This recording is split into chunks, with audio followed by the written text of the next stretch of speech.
Bien commencer la journée, 4e jour sur la résignation. Aujourd'hui, on va voir les quelques questions à poser à une personne qui est dans la résignation acquise, consommée et que vous pouvez poser parce que vous avez tout à gagner à aider votre prochain. À tout de suite.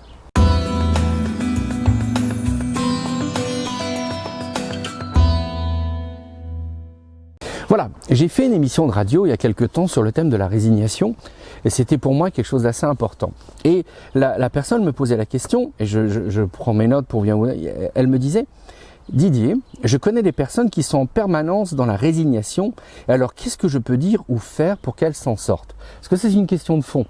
On peut avoir une volonté d'avancer, d'être vraiment dans l'espérance et pas dans la résignation, mais ça ne veut pas dire qu'on est capable d'aider les autres personnes. Donc je reviens à la question, et donc je lui ai dit que sans détenir de méthode miracle, moi j'ai quand même une méthodologie d'approche qui peut être utile, et je vous en fais cadeau. Alors la première chose, c'est toujours de poser la même question. Dis-moi mon ami, dis-moi mon frère, dis-moi ma soeur, dis-moi mon mari, ma femme, mes enfants, quel est votre intérêt de rester dans la position de résigné? Ça permet de faire réfléchir les gens. En un mot, quel est l'intérêt de rester enfermé, comme je l'ai expliqué en début de semaine? Et souvent, les gens ne savent pas quoi répondre à ça. Pourquoi? Parce qu'ils sont tellement déstabilisés qu'ils tournent finalement autour de cette résignation acquise en disant « mais je sais pas, c'est trop fort, mais parce que j'en peux plus ». Et là vient la deuxième question que vous pouvez poser. Donc je vous rappelle la première, quel est votre intérêt de rester dans la position de résigné acquis? Deuxième idée, à nouveau, vous allez voir, la question ne va pas porter sur du jugement. La deuxième idée, c'est sans croire une minute que tu sois délibérément enfermé dans la résignation, pourquoi as-tu fait le choix de toujours regarder à ce qui est ou paraît négatif alors que tu peux focaliser ton attention vers une autre direction? Vous voyez là, je vais la redire parce qu'elle est importante. Et cette question, elle est juste. Sans croire une minute que tu sois délibérément enfermé dans la résignation, pourquoi fais-tu le choix de toujours regarder dans ce qui est ou paraît négatif alors que tu peux focaliser toute ton attention sur une autre direction? Je reviens à ce que j'avais dit en début de semaine, je lève les yeux vers les montagnes, d'où me viendra le secours. C'est ça l'idée de se focaliser autrement. Et puis pour terminer, je pose la troisième question.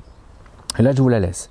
Si comme beaucoup de résignés acquis, tu bâtis ta vie sur un état ou des expériences douloureuses du passé, qu'est-ce qui t'interdit d'imaginer l'avenir de façon plus optimiste, sachant que le futur sera toujours ce que tu en feras?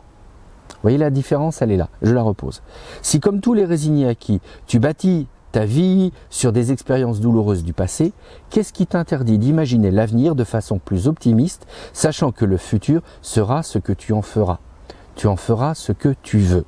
Eh bien, je suis d'accord, ce sont des questions qui bousculent, des questions qui dérangent. Et moi, j'ai fait le choix de les mettre sur mon bureau régulièrement, et quand je passe par un stade un peu compliqué, parce que je vous parle de résignation acquise, mais moi j'ai des émotions, moi aussi j'ai des sentiments, et bien parfois je relis ces questions à haute voix et je me dis, bah tiens, sachant que là tu te bâtis sur ça, quel est ton intérêt de rester là-dedans?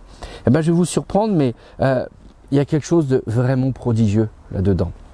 Et c'est votre travail, comme le mien, d'être les meilleurs amis du monde envers les personnes qui sont dans la résignation. Dans le cas de Job, le texte qui nous a servi pour cette semaine, il a été entouré de mauvais amis qui, au lieu de l'aider à voir d'un point de vue différent, l'ont accablé sans arrêt et ont nourri sa résignation. Et Dieu leur en a voulu à la fin, en disant que je ne suis pas d'accord, je ne voulais pas de ces gens-là, je voulais des gens qui montrent qu'il y avait un autre regard possible. Et bien c'est peut-être notre travail de tous les jours. Que l'on soit avec des gens chrétiens ou pas, nous portons une espérance et rien ne nous empêche de les aider à voir vers une autre perspective. Il ne s'agit pas simplement de se dire « oui, j'ai la force que Dieu me donne ». Oui, ça je suis d'accord, mais vous avez la force que Dieu vous donne aussi par les amis qu'il y a autour de vous et qui vont vous aider à avancer. Donc il ne faut pas désincarner de la foi, de la relation humaine. Allez, en finissant, j'avais juste une petite citation d'Honoré de Balzac. Allez, ça va nous aider. Il dit à un moment: en se résignant, le malheureux consomme son malheur. Eh bien, c'est exactement le cas. J'espère que ce n'est pas votre situation. Et puis, je vous dis à demain pour la suite, parce qu'on va quand même terminer sur l'idée de la résignation, parce qu'on est quand même appelé à être dans l'espérance et jamais dans la résignation. Je vous dis une bonne journée et à demain. J'oubliais, avant de partir, 3 idées fortes. Première idée, abonnez-vous à la chaîne YouTube. Deuxième idée, suivez-nous via les réseaux sociaux, Facebook entre autres. Et troisième idée, Merci de nous soutenir financièrement parce que nous avons besoin de vous pour continuer cette belle aventure. Au revoir, à la prochaine fois.